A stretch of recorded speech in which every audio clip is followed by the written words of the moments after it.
Agar u hozir nafas olsa, ayiq uni sezib qoladi. Bola qorni bilan yerga yopishgancha yotar, qo'lidan esa hech narsa kelmasdi. Uning ko'z o'ngida bahaybat ayiq otasini parcha-parcha qilib yeyotgandi.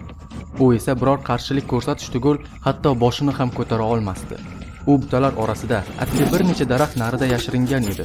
Shu bois eng kichik harakat ham uning hayotini yakunlashi mumkinligini yaxshi bilardi. Bu gigant hayvon uni ko'z ochib yumguncha quvib yetishi va otasiga qilgani kabi o'zini ham bemalol yo'q qilishi mumkin edi. Ular ayiqni juda kech payqadi. Dengiz bo'yidagi o'rmon jarligi bo'ylab orqaga, oromgoh tomon qaytishayotgandi. Yelkalariga yoylari va tutgan baliqlarini osib olishgan. Yaxshi o'lchadan xursand edilar.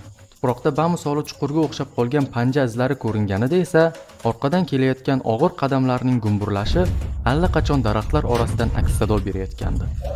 Bolaning yoyi endi ancha olisda qolgan. Otasi uni butalarga uloqtirgan paytda qo'lidan tushirib yuborgan edi.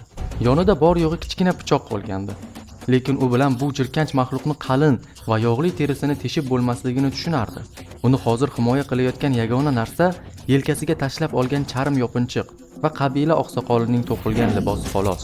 Ayiqning birgina zarbasi va u shunda birdan yengil bir shabada uning sochlarini silkitdi. Shamol oldindan emas, orqadan esayotgandi. Endi uning hidi va qo'rquvi to'g'ridan-to'g'ri ayiqning tumshug'iga borayotgandi.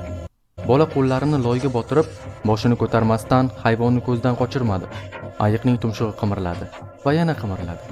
U boshini yarmigacha burib havoni hidladi. Balki unga ahamiyat bermas. Ayiq allaqachon yana ovqatiga qaytayotgandi. Bola yengil nafas oldi. Shu payt bir shoxcha qars etib sindi. Ayiq g'azab bilan o'kirib, boshini changallab orqaga o'girildi. Bir lahza yirtqich va o'lja ko'zlari to'qnash keldi. Keyin bola bor kuchi bilan yugurdi. Butalar orasidan sakrab o'tdi. O'tlar boldiriga urildi. U pichoqni qinidan olib, yelkasidagi suv idishni irg'itib yubordi. U ayiqni urdimi bilmaydi. Ortiga qarashga fursat yo'q. Ayiq hozir unga yetib keladi. Oldinda qalin daraxtlar orasidan tushayotgan quyosh nuri ko'rindi. Jarlik. Agar o'sha yerga yetib ola olsa, ehtimol pastga tushib, yo'q, vaqt yo'q. Buning ustiga ayiqlar yaxshi suzadi, yaxshi tirmashadi, yaxshi yuguradi. Bolada qolgan yagona umid undan yaxshiroq sakrash. Qabiladagi boshqa bolalar bilan qirg'oq bo'ylab ko'p jarliklardan sakragan, lekin hech qachon bu tomonlarda emas. Bu yerda toshlar ko'p, suv sayoz joylar ham. Orqasida 4 ta ulkan panjaning gursullagan ovozi tobora yaqinlashmoqda. Bola hatto ayiqning issiq nafasini ensasida sezayotgandi. Endi ortga yo'l yo'q.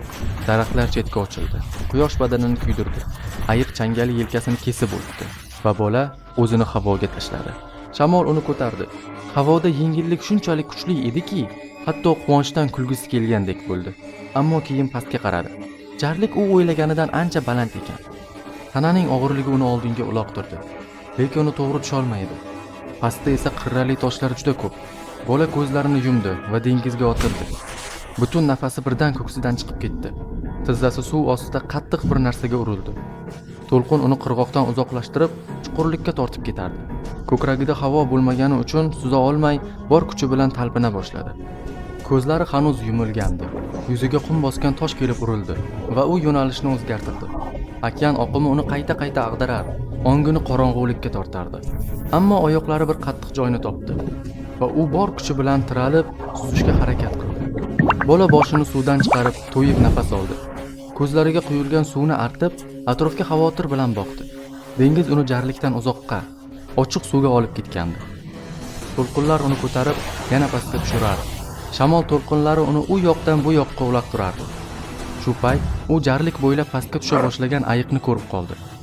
Bolaning ichi qo'rquvga to'ldi. Ayiq pastga yetib, uni suvda ko'rdi va boshini orqaga tashlab, dahshatli ovozda bo'kirdi. Shu qadar balandki, u to'lqinlarning shovqinini ham bosib yubordi. U shuncha masofadan ham dahshatli darajada ulkan ko'rinardi. Qirg'oqdagi ulkan toshlar uning yonida mittidek edi. Ayiq suvga deyarli chayqalmay kirib, qirg'oqdan itarildi va to'g'ri unga tomon suza boshladi.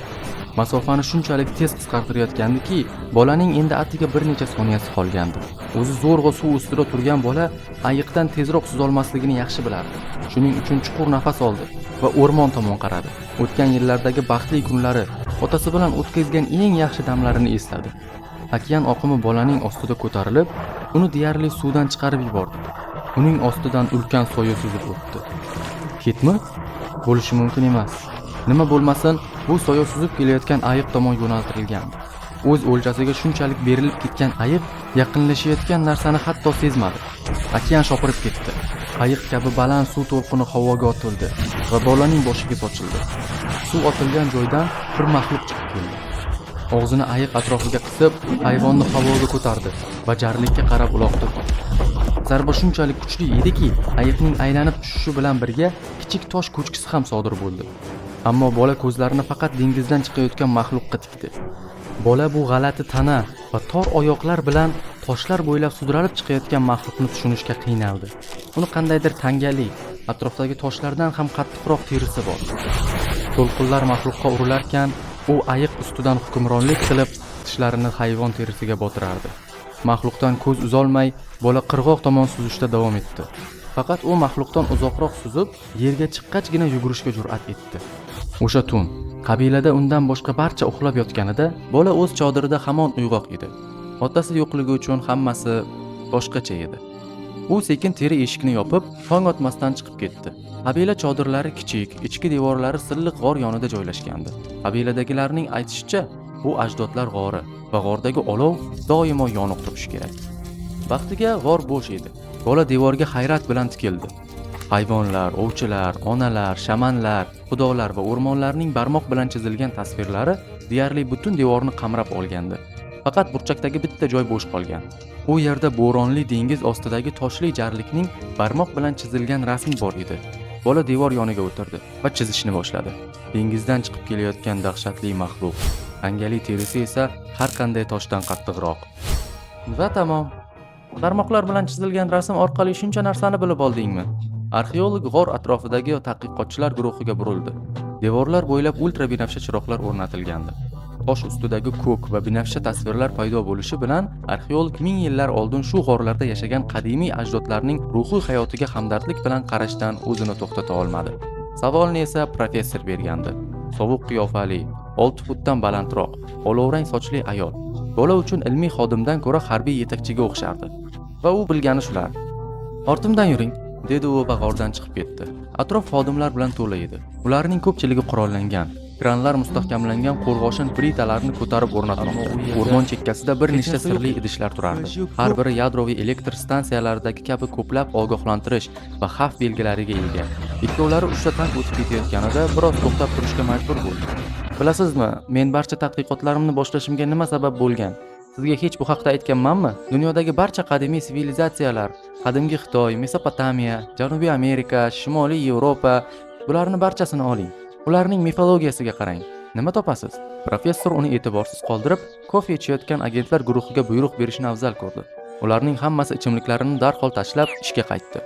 Ularning hammasi mavjud bo'lmagan bir narsani tasvirlaydi. Ajdarlar. Hech qachon bir-biri bilan bog'lanmagan bu turli xalqlar ham ajdarning tasvirini chizadi. Professor jarlik chekkasida to'xtadi. Ikkovlari turgancha oldinda cho'zilgan keng okeanni kuzatishdi. Ortlarida esa tadqiqotchilar, agentlar va ishchilar shoshilmoqda edi. Uzoq tinchlikdan so'ng professor uni davom ettirishga chaqirdi. Diniy kitoblarda Xudo olamni 7 kunda yaratgani aytilgan. Xo'sh, 5-kunda nima sodir bo'lgan? Professor sochlarini ko'zidan surib qisqa javob berdi. Dengizdagi barcha baliqlar va qushlar yaralgan. Faqat bu emas. Yana bir manbada u Levitanni ham yaratgani aytilgan. Tubsizlikdan chiqqan, dunyo bilan bir yoshdagi ilonsimon maxluq. Biz shunga duch keldik deb o'ylaysizmi? Ehtimol, balki undan ham dahshatlidir. Kun tushganda tayyorgarlik tugadi. Ulkan proyektorlar navbatma-navbat yoqildi va yuqoridagi qopqog'i ochiq ulkan po'lat sandiq yoritildi. U qurollangan agentlar, katta to'r otish qurilmalari va bir nechta tanklar bilan o'ralgandi. Arxeologning nazarida bularning hammasi biroz ortiqchadek ko'rindi. Rasmiy ravishda u bu yerda bo'lishi kerak emasdi. Lekin shoshilinchda qo'lga olish maydonini tayyorlash chog'ida hech kim uni qolib ketganini payqamadi. Bir necha 100 metr masofadagi kuzatuv platformasidan u barchasini durbin orqali kuzatib turardi. Suv ustida kranlardan biriga osilgan holda filning jasadi turardi. Professor unga fond hatto mazasi oshishi uchun jasadni marinad qilganini aytgandi. U bu loyihaga atiga bir necha oy oldin jalb qilingandi. Lekin ko'rinishdan bu fond uchun bir necha yillardan beri davom etayotgan ustuvor masala edi. Hatto ushbu maydonni tashkil etish hajmi ham aqlni lol qoldirardi. Lekin ular shu kabi izlarni yillar davomida quvib kelishgan. Hatto hayvon ilgari ko'rilgan joylarga yetib kelib, uni ushlash uchun qopqonlar o'rnatishgan. Ammo u omadsiz paytda jalb qilingandi. Fond yaqinda barcha ov maydonlarini tekshirib bo'lgan va tarmoqni yanada kengaytirishga harakat qilayotgandi. Bola esa shunchaki universitetdagi qadimiy sudralib yuruvchilar tasvirlari haqidagi ilmiy maqola ustida ishlayotgandi. Agentlar bostirib kelganda, durbin orqali kuzatib turgan arxeolog bilardi. Bu operatsiya muvaffaqiyatli bo'lishi mumkin emas. Ular ultra binafsha proyektorlarni yoqib qo'yishgan. Hech qanday esi bor yirtqich hayvon shu fil jasadiga yaqin kelmasdi. Harakat bor. Suvda yoki yoritilgan maydonlarda emas, yo'q. Bir narsa o'rmon boshida, tadqiqotchilar guruhining orqasida turibdi. U instinkt bilan ratsiyaga qo'l uzdi. Lekin o'ylab qoldi. Ilgari necha marta bekorga xavotirlanib oldindan xabar bergan. Agentlar uni jiddiy qabul qilmaydi. Ammo u yana paydo bo'ldi. Daraxtlar orasida tez harakatlanayotgan bir sharpa. U durbinni bir tomondan ikkinchi tomonga silkitib, uni topishga urinardi. Faqat tadqiqotchilar guruhi, bir nechta agentlar, ta'minot sandiqlari. Shoshmang. Bir necha soniya oldin ular ko'proq emasmidi? Yaqinroq qaradi. Kimdir yo'qolibdi. U ratsiyaning tugmasini bosdi. Janubiy kuzatuv guruhi, hisob bering. Jimlik. Janubiy kuzatuv guruhi. Ichida jiddiy bir bezovtalik paydo bo'ldi. Shu barcha yorug'liklar ostida ko'plab qorong'u soyalar tushmoqda. U tezda biror ish qilish kerak edi. Arxeolog kuzatuv nuqtasidan pastga yugurib tushib, daraxtlar orasidan maydon tomon yugurdi. Ratsiyani og'ziga tutib kimdir javob berishini kutdi, lekin umid yo'q edi. U butalar orasida qorong'u o'rmon ichida kuzatilayotganini his qilsa ham yugurishda davom etdi. Yo'lini tosh to'sdi. Arxeolog ikkala qo'li bilan unga tirmashib, ustiga chiqdi va bir lahza nafas rostlash uchun to'xtadi. Bu balandlikdan u yoritilgan qo'lga olish maydonini ko'rdi. Tanklar va kranlar hali ham shovqin chiqarib, har lahza ishga tushishga tayyor turibdi. Lekin u yerda hech qanday ishchi ko'rinmasdi. Ratsiyani ochiq kanalga qo'ydi va kimdir javob berishini so'radi. Shunda professorning baland ovozi yangradi. Siz hali ham shu yerdamisiz? Bu sizning ruxsatingiz yo'q bo'lgan juda xavfli operatsiya. U ularga bekor qilishni, maydonni darhol bo'shatishni buyurdi. Hammasi xavf ostida dedi. Professor kulimsirab kanalni uzib qo'ydi. Yo'q, u ishonishi kerak. Odamlar o'lmoqda va agar u e'tibor bermasa, yana ko'plari o'ladi. Arxeolog zulmat ichida o'zi bilan pichirladi. Bu hech qanday maxluq emas. U begunoh mavjudot xolos. Siz o'zingiz tushunmaydigan kuch bilan o'ynashyapsiz. G'alati. Bir lahza go'yo u zulmat ichida kimdir unga javoban pichirlayotganini eshitgandek bo'ldi. Ammo atrofga qarasa yolg'iz o'zi. Harakatda davom etish kerak. Mavjudot har yerda bo'lishi mumkin. U toshdan sakrab tushib, yana o'rmon ichiga yugurdi. Ammo tez-tez orqasiga qarab qo'yardi. Hamma yoq qorong'u. U hozirgina turgan toshni ham ko'ra olmasdi. U daraxtzor ichida yorug' maydonga, ulkan po'lat qutining yoniga yugurib chiqdi. Uning tepasiga olib chiqadigan rampa va qopqoqning og'zi tepadan ochiq turardi. Maxluq o'ziga jalb qilishi uchun u aynan shu yerga chiqishi kerak edi.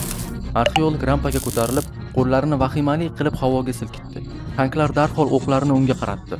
Kranning ulkan po'lat qopqog'i esa tepada vahima solib turardi. Shunda maydonga g'azablangan holda professor chiqib keldi. Sochlari o't kabi lovullab turardi. Maydonni darhol bo'shatishingiz kerak. U bu yerda. Professor g'azab bilan rampaga ko'tarilib, uning yuziga barmog'ini sanchib baqirardi. Shunda arxeolog ayolning undan qancha baland ekanini his qildi. Bu bizning bu mavjudotni qo'lga olish uchun yagona imkonimiz. Yo'lni bo'shat, aks holda seni hibsga olishadi. Yoki isboting bormi? Ammo arxeolog unga qarab turmagandi. Uning nigohi professor ortidagi fil jasadiga qaralgandi. Unda ulkan, reptiliya jag'i bilan yirtib olingan bir bo'lak yo'q edi. Xuddi akulalar sinov uchun qiladigan tishlashdek. Professor ham nigohini o'sha tomonga burdi va birdan uning butun g'azabi vahimali mamnuniyatga aylandi. U shu yerda. Filni ushlab turgan krandan chiqqan qichqiriq ikkovlarini ham hayratga soldi. Ammo u yerga qarashganlarida ko'rganlari faqat zulmatga sakrab ketayotgan ulkan soya edi. Professor ratsiyani yoqib buyruq berishni boshladi.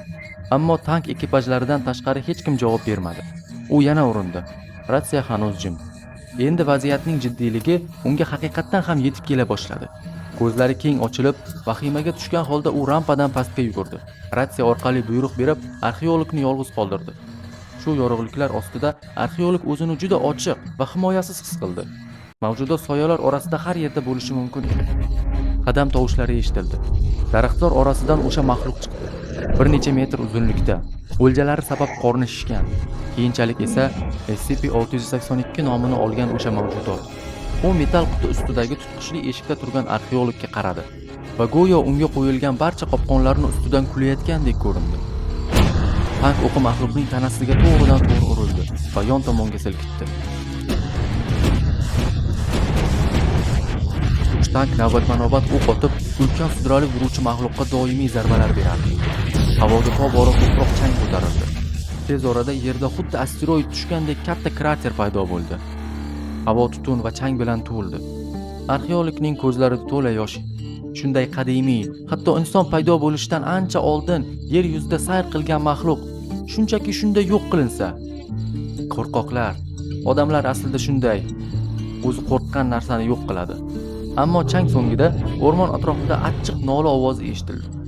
Arxeolog ko'zlarini artdi va kraterga imkon qadar tikildi. Ammo u yerda hech narsa yo'q edi. U shoshilib hayratdan deyarli orqaga yiqilgandek bo'ldi. SCP-682 tun ichidan sudralib tanklarning biriga sakradi. U zirhli tankni tishlardi, tirnardi, uni yo'q qilishga harakat qilardi. Vahimaga tushgan holda ikki tank bir-biriga qarab o'q uzdi va shu jarayonda o'zlarini vayron qildi. Maxluq qolgan tankka qarab o'girildi va tank tumshug'ini kuch bilan tishladi. Tank o'q uzdi. O'q to'g'ridan to'g'ri maxluqning tomog'iga tushib ichaklarida portladi. Portlashning ortga bergan zarbasi tank ichiga qaytdi va qopqoqdan tutun chiqdi.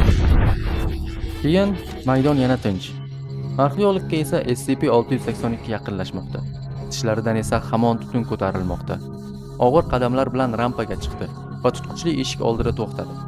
Ikkalasi bir-biriga qarab turardi. Yirtqich va o'lja. Bir lahza hech kim harakat qilmadi. So'ng u og'zini ochdi. Arxeolog ko'zlarini yumdi. Bilasizmi, siz kabi jirkanch mavjudotlar bunga loyiqsizlar. U ko'zlarini ochdi. Maxluq gapiryaptimi? Ular menga hujum qilish bilan nimaga erishmoqchi bo'lishdi? U qattiq yutindi. Ular olimlar. Olimlar har doim yangi narsalarni o'rganishga, dunyoni yaxshiroq tushunishga harakat qiladi. Biz sizni o'ldirib bo'lmas deb o'ylaymiz. Shuning uchun ular o'z gipotezalarini sinab ko'rmoqchi.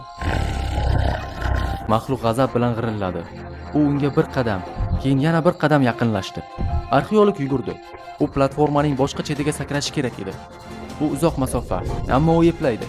Kuchli bir g'alati zarba bilan SCP po'lat qutiga tushdi va harakat qilishga ulgurmasdan kran po'lat qopqog'ini tushirdi va u joyida qulab, maxluq bilan birga yopildi. Arxeolog tuproqqa yiqilib orqasiga o'girildi va yuqoriga qaradi. Bu professor. Ko'zlari hayratdan keng ochilgan, kran kabinasida hayqirayotgan edi. Maydon bo'ylab qattiq shovqin va quvurlar orqali oqayotgan suyuqlikning shovqini eshitildi. U o'tirib, adrenalin bilan to'lib toshgan holda professorni kuzatdi. Professor po'lat qutiga quvur ulab, uni suyuqlik bilan to'ldirayotgandi. U quvurni kuzatib, maydon chetidagi ulkan xavfli idishlarga yetib bordi. Xlorid kislota. Ko'zlari dahshat bilan kengayib ketdi. Professor unga kuldi. "Bo'la qol, kayfiyatingni ko'tar. Biz faqatgina gipotezani sinab ko'rayotgan olimlarmiz deb o'ylaganmiding?" Video shu yerda o'z nihoyasiga yetdi. E'tiboringiz uchun rahmat. Ijodimizni moliyaviy qo'llab-quvvatlasangiz, kanal rivojiga o'z hissangizni qo'shgan bo'lasiz. Agar moliyaviy mustaqil bo'lmasangiz, birgina like bosish va kanalga obuna bo'lishingiz ham katta yordam bo'lardi.